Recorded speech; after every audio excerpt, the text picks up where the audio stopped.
नमस्कार। आज हम कुछ अलग करने वाले हैं। भारत के दिन भर की जो सुर्खियां हैं उनको लेंगे और कोशिश करेंगे कि उनसे एक कहानी निकल कर आए। कभी सोचा है भारत में एक दिन असल में सुनाई कैसा देता है? मतलब हजारों खबरें, हजारों सुर्खियां, इतना शोर होता है। तो चलिए इस शोर में से कुछ खास आवाजों को पकड़ने की कोशिश करते हैं। वो आवाजें जो देश की असली कहानी बताती हैं। ये आवाज है संस्थानों के बीच टकराव की। एक तरफ अदालत, दूसरी तरफ हंगामा और बीच में फंसी हुई सुनवाई। और फिर ये आवाज, ये है कुदरत की। ऐसी ठंड जिसने दिल्ली में इस मौसम के सारे रिकॉर्ड तोड़ दिए। एक एहसास कि हम प्रकृति के सामने कितने छोटे हैं। और ये आवाज है एक बेहद निजी, एक इंसानी त्रासदी की। एक ऐसी कहानी जहां घर का झगड़ा एक भयानक मोड़ ले लेता है। तो ये कुछ आवाजें हैं एक दिन की। अब इन सब को एक साथ रख के समझने की कोशिश करते हैं। हम दिन भर की खबरों को इन हिस्सों में बांटकर देखेंगे। अदालतें और विवाद, राजनीति, प्रकृति का असर, आम इंसानों की कहानियां और फिर पूरे देश की एक झलक। शुरुआत करते हैं अदालतों से। वो जगह जहां न्याय पर बहस होती है और बड़े बड़े फैसले लिए जाते हैं जो देश की सियासत पर सीधा असर डालते हैं। और देखिए, एक बहुत बड़ा मामला सामने आया, नौकरी के बदले जमीन घोटाला, जो काफी समय से चल रहा है। उसमें दिल्ली की एक अदालत ने पूर्व रेल मंत्री लालू प्रसाद और उनके परिवार के खिलाफ आरोप तय कर दिए हैं। अब इसका मतलब क्या है? इसका मतलब ये है कि अब मुकदमा शुरू होगा। ये भारत में राजनीतिक जवाबदेही के लिए एक बहुत बड़ा पल है। लेकिन बात सिर्फ एक केस की नहीं है। सुप्रीम कोर्ट का काम कितना फैला हुआ है ये देखिए। एक ही दिन में जज आवारा कुत्तों जैसे सामाजिक मुद्दे पर भी बात कर रहे हैं, तो वहीं दूसरी तरफ फैक्ट्रियों में चलने वाले डंपर पर टैक्स लगेगा या नहीं, इस पर भी फैसला सुना रहे हैं। ये दिखाता है कि देश की सबसे बड़ी अदालत का असर हर किसी की जिंदगी पर कैसे पड़ता है। और दांव पर क्या लगा होता है, इसका अंदाजा सोनम वांगचुक के इस बयान से लगाइए।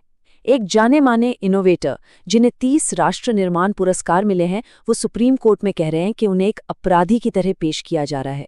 सोचिए, ये दिखाता है कि व्यक्तिगत आज़ादी और सरकार की ताकत के बीच का तनाव कितना गहरा हो सकता है। ये जो कानूनी और राजनीतिक खींचतान है, ये सिर्फ देश के अंदर तक ही सीमित नहीं है। अब देखते हैं कि भारत की घरेलू राजनीति का असर दुनिया के मंच पर कैसे पड़ रहा है। इसका एक सीधा सा उदाहरण देखिए। जब न्यूयॉर्क के एक राजनेता ने एक्टिविस्ट उमर खालिद के मामले पर कुछ कहा, तो भारत का जवाब एकदम साफ और सख्त था, अपनी जिम्मेदारियों पर ध्यान दें। ये भारत की एक नई, ज्यादा असर्टिव विदेश नीति की तरफ इशारा करता है कि हम अपने अंदरूनी मामलों में किसी की दखलंदाजी बर्दाश्त नहीं करेंगे। और ऐसा ही तनाव अमेरिका के साथ रिश्तों में भी नजर आया।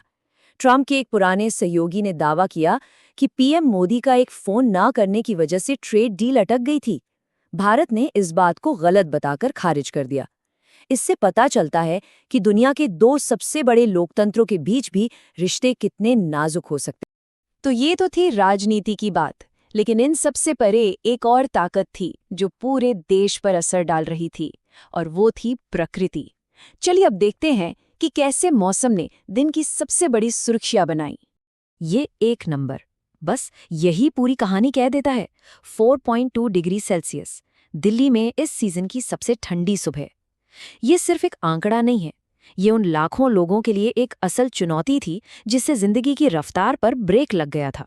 और इस ठंड का असर कितना बड़ा था, इसका अंदाजा इसी बात से लगाइए कि गंगा के डेल्टा पर जो घना कोहरा छाया, उसे नासा ने अंतरिक्ष से भी कैप्चर किया। और जमीन पर इसका मतलब था स्कूल बंद, फ्लाइट्स कैंसिल, यानी रोजमर्रा की जिंदगी ठप। और फिर विकास और पर्यावरण के बीच एक सीधी टक्कर देखने को मिली। प्रधानमंत्री ने वाराणसी में जिस टेंट सिटी का उद्घाटन किया था, उसे देश की सबसे बड़ी पर्यावरण अदालत ने अवैध घोषित कर दिया। ये एक बहुत बड़ा संदेश था कि तरक्की पर्यावरण की कीमत पर नहीं की जा सकती। तो ये थी बड़ी बड़ी खबरें, राजनीति, कूटनीति, प्रकृति। लेकिन इन सब के पीछे हमेशा इंसानों की कहानियां होती हैं। चलिए अब उन सुर्खियों के पीछे के चेहरों को देखते हैं। एक ही दिन में सड़कों पर हादसे हुए और कई परिवार बिखर गए। हिमाचल में एक बस खाई में जा गिरी, 14 जानें चली गईं।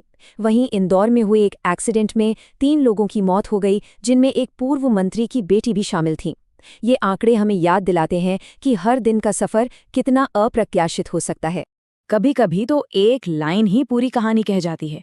कर्नाटक से एक खबर आई जहां एक बेटे ने अपने पिता की जान ले ली, और वजह बताई गई ये लाइन, तुम्हारी 2 पत्नियां हैं जबकि मेरी एक भी नहीं। ये सिर्फ एक जुर्म नहीं है, ये सामाजिक दबाव और हताशा की एक बहुत ही दुखद तस्वीर है। और अखबारों के पन्नों की एक और कड़वी सच्चाई लुधियाना में सामने आई। एक प्लास्टिक के ड्रम से एक इंसान का क्षत विक्षत शव मिला।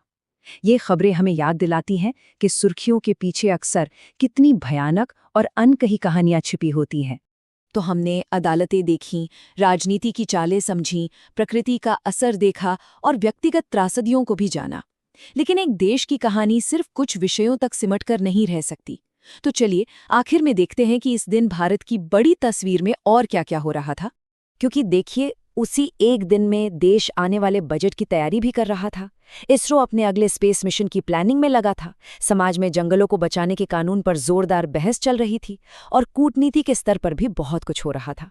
ये सब एक साथ चल रहा था, जो दिखाता है कि एक देश एक ही वक्त में कितनी अलग-अलग दिशाओं में आगे बढ़ता है। तो एक दिन और कितनी कहानियां, अदालतों में इंसाफ की लड़ाई से लेकर अंतरिक्ष से दिखने वाले कोहरे तक। हमने अंतर्राष्ट्रीय मंच पर ताकत का खेल देखा, प्रकृति का कहर देखा और आम जिंदगी की त्रासदियां भी देखीं। ये सब मिलकर ही तो भारत की तस्वीर बनाते हैं।